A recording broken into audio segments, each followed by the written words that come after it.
돈은 언제 제일 맛있느냐? 속된 말로 후달리게 만드는. 내가 정말 주식을 잘하고 돈을 많이 버는 사람이라면 개미들이 좀 왜 돈을 벌기가 쉽지 않나. 개인 투자자들이 생각할 때 뭐 대부분 다 이제 주식 투자하는 사람들은 그래요. 내가 정보가 부족하기 때문에 주식시장에서 돈을 잃는다라고 네. 생각한단 말이에요. 근데 이제 이 정보라고 하는 것은 좀 생각해 볼 필요가 있어요. 왜냐하면 지금은 그 인터넷이라든지 이렇게 그 시중에 돌아다니는 뭐 SNS라든지 그 돌아다니는 정보가 너무 많잖아요. 그러니까 정보를 전부 다 걸러낼 수 없을 만큼 정보가 많은데 가만히 생각해 보면 그 정보가 과연 가치가 있는 정보냐 하는 걸 따져볼 필요가 있을 것 같아요. 그러니까 우리가 이제 정보 경제학 쪽으로 봤을 때 가치 있는 정보는 내가 알고 있는 정보와 다른 사람이 알고 있는 정보가 달라야 돼요. 그리고 내가 알고 있는 정보가 더 정확해야 돼요. 그래야지만 그 정보는 가치가 있는 거거든요. 그런데 우리는 내가 정보를 직접 생산하는 게 아니잖아요. 그러니까는 내가 가지고 있는 정보가 다른 사람이 가지고 있는 정보하고 다를 이유가 별로 없는 거예요. 본인이 직접 정보를 가공해낸다든지 만들어낸다든지 이게 나만 알고 있는 정보가 있을 때 이건 가치가 있는 정보가 될 텐데 네. 우리 일반 투자자들은 이제 그런 거는 잘 안 하거든요.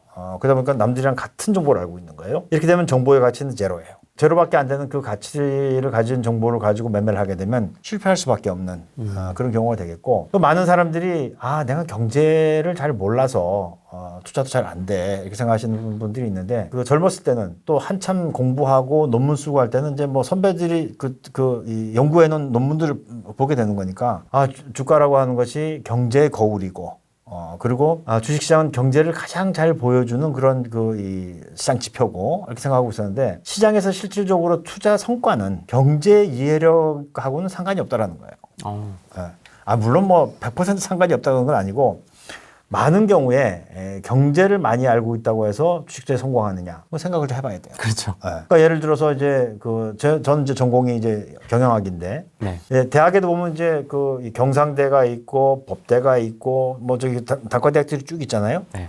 대체로 경제를 다루는 이 단과대학에 소속되는 교수들이 평균적으로 제일 성과가 안 좋아요. 이 사람들이 경제를 몰라서 그런 건 아니잖아요. 그런 걸 가지고 본다면 경제 이해력이 높다고 해서 주식을 잘하느냐 그게 아니라는 거예요. 우리가 주식하고 싸우는 것처럼 보여지지만 근데 실제로 내가 싸우는 대상은 주식이 아니고 그 뒤에 있는 사람이에요. 그러니까 나는 주식을 사려고 하면 주식을 팔려는 사람이 있을 거 아니에요. 네.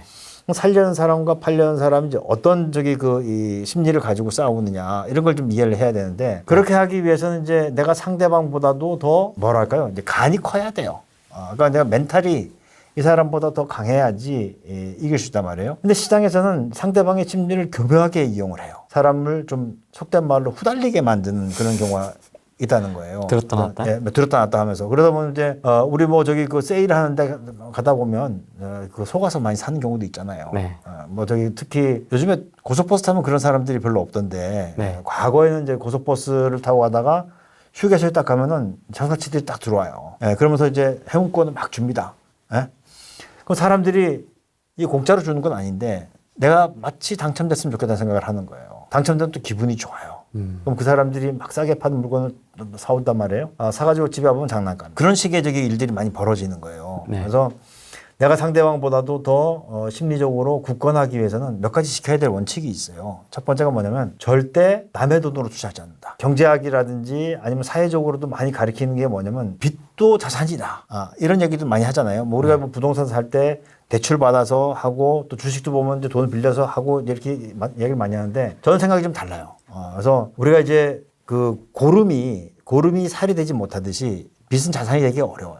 왜냐하면 빚은 갚아야 되는데 내가 만약에 갚지 못하는 상황이 오게 된다면 내가 가지고 있는 자산까지도 다 녹아버리는 거거든요. 그리고 빚을 가지고 있으면 항상 불안해요. 왜냐하면 우리가 부도라고 하는 게 사전적인 정의로 보면은 원금과 이자를 갚지 못하는 경우가 이제 부도란 말이에요. 우리가 부도를 내게 되면은 신용도 떨어지잖아요. 그렇지 않습니까? 그러니까 늘 불안한 거예요. 그러니까 그렇게 됐을 경우에는 주식 투자를 할 때 심리적으로 흔들리게 됩니다. 나는 내 돈만 가지고 투자한다. 그리고 이제 내 돈만 가지고 또 투자를 하더라도 조금 더 생각을 해보면은 그럼 도대체 어느 정도 규모로 가져가야 되느냐. 예를 들어서 오늘 주가 한번 떨어졌는데 소나타 한 대가 왔다 갔다 하는 거예요.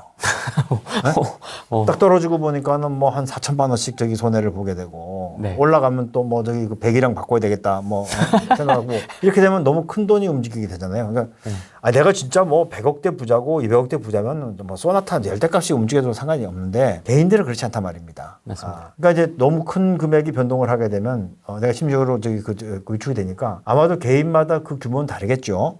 그 상대적인 평가이긴 하지만 이제 우리가 논리적으로 본다면은 내가 지금 투자하고 있는 이 돈을 100% 전부 다 잃더라도 내 생활에는 전혀 부담이 없어야 돼요. 변화가 없어야 되는. 그래야지만 내가 심리적으로 시장을 이길 수 있다고요. 내가 심리적으로 아주 편안해졌을 때 비로소 상대방이 나한테 쓰는 트릭이라든지 이런 것들을 이제 간파하고 나갈 수 있는 거죠. 근데 주식시장에서는 나한테 주식을 파는 사람만 트릭을 쓰는 게 아니에요. 시장에 보면 이제 대주주도 있고, 그 다음에 정책 위반자들도 있고, 또 작전하는 사람들도 있고, 또 보면 기관 투자자들도 있고. 그 나보다 돈 많은 사람들은 나를 어떻게든지 간에 심리적으로 막 흔들려고 하는 거예요. 게임 같은 거 할 때도 보면은 상대방의 어떤 주의를 자꾸 분산시키고, 그리고 좀 약올리잖아요. 네. 심리적으로 흥분하게 만들려고. 그러다면 이제 실수하는 경우가 생기는데, 아마 개인 투자자들이 실패를 하는 많은 저기 그 원인 중에 하나는 경제를 몰라서도 아니고, 그다음에 내가 정보가 없어서도 아니고, 심리적으로 안정적인 상태가 되지 않기 때문에, 속된 말로 얘기하면 이제 심장이 막 벌렁거리는 이런 일들이 자주 있게 되면은 실패할 가능성이 이제 커진다. 그래서 이제 심리만 잘 챙기면 될까요? 그건 또 아닐 것 같아요. 일단 심리가 잘 챙겨진 다음에 물론 이제 공부도 많이 해야죠. 뭐 저기 앞으로 미래의 산업이 어떻게 저기 그 바뀔 것인지, 그리고 결국은 이제 기업이 이익을 내야 되니까 미래에는 어떤 기업들이 이익을 잘 낼까 이런 공부를 해야 되는데, 그거 공부하기 전에 일단 심리부터 잘 다스려야 돼요. 우리 때 되면 이제 그 고등학교 다닐 때 국어책에 이제 그런 수필이 있어요. 된 사람, 든 사람, 난 사람. 못 들어봤죠? 저희 때는 그런 건 네, 잘 그러니까 모르겠네요. 네. 그게 순서가 맞아야 돼요. 된 사람, 든 사람, 난 사람. 왜냐하면 사람이 돼야 된다 먼저. 그 다음에 그 사람들이 공부를 해서 머리에 든 사람이 돼야 되고, 그리고 그 다음에 이제 입신양명을 해서 이제 출세를 해야 한다고요. 근데 제일 먼저 사람이 안 됐는데, 사람이 안 되고 공부를 한다든지 잘한다든지, 사람이 안 되는데 출세를 한다든지 꼭 사회적인 병폐가 되는 경우가 많이 있어요. 주식도 마찬가지예요. 일단 심리적으로 나를 다스려 놓고 난 다음에 그 위에 지식을 쌓아 나가는 거예요. 아무리 지식이 높으면 뭐예요? 심리가 흔들려서 남들이 흔드는 대로 막 가버리면 그건 뭐 말짱 도루묵이 되는 거죠. 주식시장에는 좀 나쁜 얘기들이 많아요. 돈만 벌면 최고지라고 생각하실지 모르겠지만, 개인 투자자들은 일단은 회사의 내용을 잘 알고 있어야 돼요. 그래서 이제 우리가 지금 보면은 코스피, 코스닥을 다 합쳐가지고 한 2,500개 정도 상장 기업이 있어요. 네. 근데 개인 투자자들은 대체로 보면은 그 모든 종목을 다 대상으로 합니다. 근데 그렇게 해서는 안 되고요. 최근 3년 동안 적자가 없는 기업. 저는 뭐 개인적으로 적자를 볼 수 있다고 생각해요. 근데 그거는 시장에서 나타나는 현상이지, 내가 가지고 있는 그 귀한 돈을 어떻게 적자가 나는 기업에 투자를 할 수 있을까? 그런 생각을 좀 가끔씩 합니다. 그래서 개인들도 특히 잘못하면은 그 회사의 내용을 간과하고 갈 수가 있기 때문에 그 강제적으로 없애는 거예요. 그래서 적어도 3년 동안은 적자가 없는 기업들 중에서 골라본다. 그게 이제 내 그 투자 대상이 되는 그런 모둠이에요. 이걸 이제 전문 용어로 뭐라고 부르냐면 유니버스라고 불러요. 유니버스. 기관 투자자들도 다 그렇게 해요. 일단 유니버스를 만들어 놓고 그 유니버스 안에서 따져보는 거죠. 이게 지금 현재 경제 상황에서 요 산업이, 그 유니버스 안에 산업들이 있을 거 아닙니까? 요 산업이 잘 될 거냐, 안 될 거냐. 그 다음에 그 산업 내에서 어떤 기업이 그래도 제일 저기 똘똘하냐. 이렇게 따져서 이 종목을 고른단 말이에요. 네. 근데 우리는 그렇지 않잖아요. 개인 투자자들은 어떻게 주식을 고르느냐? 물어봐요. 종목 하나 좀 찍어줘. 네. 내지는 뭐 저기 그 언론에서 나오는 유튜브 뭐 이런 데. 유튜브라든지 가만히 생각을 해보세요. 그 사람들은 왜 나한테 그 종목을 줄까? 그 사람들이 자선사업가는 아닐 거 아니에요. 그렇지 않습니까? 네. 제가 볼 때는 100% 자기가 샀는데 안 올라가기 때문에 나 딸려줬다. 이렇게 생각하셔도 무방해요. 개인 투자자분들이 최근에 이제 유튜브를 많이 보시지만 네.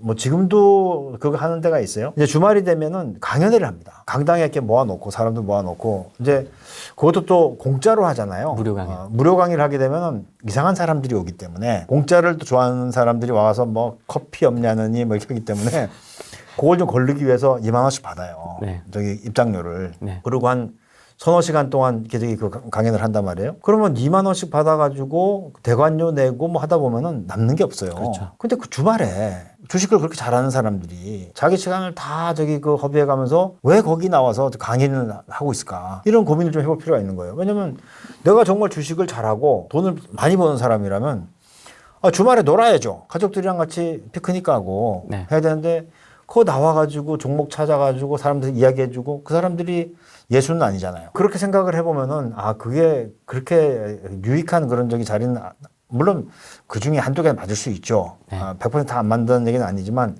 대체로 보면은 그런 식으로 종목을 찾아서는 안 된다. 그리고 돈의 습성이라고 하는 것은 모두가 같이 먹는 이런 시장은 없어요. 맞습니다. 네.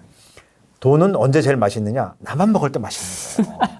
그래서 또 많이 벌리는 거란 말이에요. 그러니까 이제 시장도 그렇게 생각하셔야 돼요. 모두가 행복한 시장은 존재하지 않아요. 그럼요. 네. 그리고 항상 생각하셔야 되는 게 주식은 피를 먹고 자라요. 피요. 네. 피라고 하는 건 뭐냐면 개미들의 무덤이 이 쌓이면 쌓일수록 그 주가는 더 높여 나간단 말이에요. 그러니까 내가 죽는 개미냐 아니면 그 위에서 그 살아남아서 그 이제 시세를 다 들 수 있느냐 이 차이가 이제 성과의 차이가 오는 거란 말이에요. 그래서 그렇게 하기 위해서는 일단 유니버스를 만들어 놓고 그리고 이제 종목들은 어떻게 하냐면 이제 요즘에 유튜브라든지 아니면 책방이라든지 보면 이제 기초적인 책들이 있단 말이에요. 뭐 재테크 기초라든지 주식 기초라든지 이런 책들이 있는데 제가 볼 때는 그런 책들은 한 권만 보시면 돼요. 가급적이면 이제 제 책을 보시는 게 제일 좋고. 네, 여기 100세 네. 팔린 거 있습니다, 여기. 네. 제가 쓴 책이지만 다른 사람이 쓴 책하고 대동소이해요. 네. 내용이 내가 조금 더 충실하긴 한데 네. 이걸 뭐 그렇게 많이 보실 필요 없어요. 그러니까 우리가 투자의 기초적인 책을 보는 이유는 뭐냐면 용어 때문에 그렇거든요. 시장에서 쓰는 용어라든지 아니면 내가 책을 읽을 때 이런 용어는 어떻게 봐야 되는지 이걸 이제 하기 위해서 하는 것이고 실제로 투자는 과거에 대놓고 하는 게 아니에요.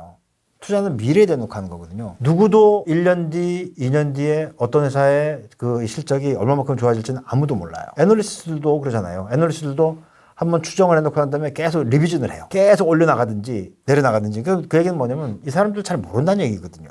가만히 생각해보면 우리가 그렇게 매 분기마다 매 월마다 그걸 맞출 필요는 없는 거예요. 예를 들어서 이런 거죠. 4차 산업시대에 지금 가장 총하는 자율주행 자동차예요. 네. 이제 그렇게 될 거라고 이제 보고 생각을 해보는 거죠. 자율주행이 되기 위해서는 일단 그 차가 이제 무인 자동차가 아니에요. 이건 이제 스스로가 이제 정보를 주고받으면서 간단 말이에요. 그러면 정보를 이제 습득하는 이제 인풋 디바이스가 있어야 될 거 아니에요. 그렇죠? 정보를 캐치하는 디바이스가 있어야 되는데 요즘에 제일 빨리 가는 게 뭐예요? 자율주행을 하기 위해서 바깥의 정보를 받아들이는데 네. 제일 많이 쓰는 게 카메라란 말이에요. 네.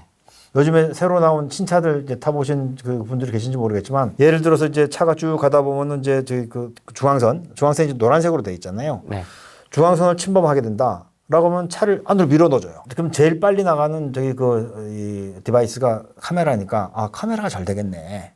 이 생각해 볼 수 있는 거죠. 그 4G하고 5G, 지금 요즘 5G가 대세잖아요. 근데 우리는 뭐 아직까지 잘 안 되고 있긴 한데 네.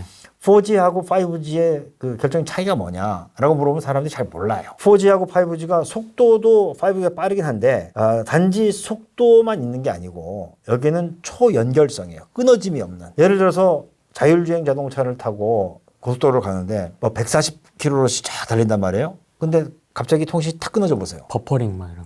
네. 그 앞차가 급정거를 했는데 나는 그걸 받아들이지 못하고 빵 받아버리면 죽잖아요. 네. 그러니까 초연결성이거든요. 그러니까 이제 5G가 깔려야지 자율주행이 된다는 것도 알고 계시면 되겠고.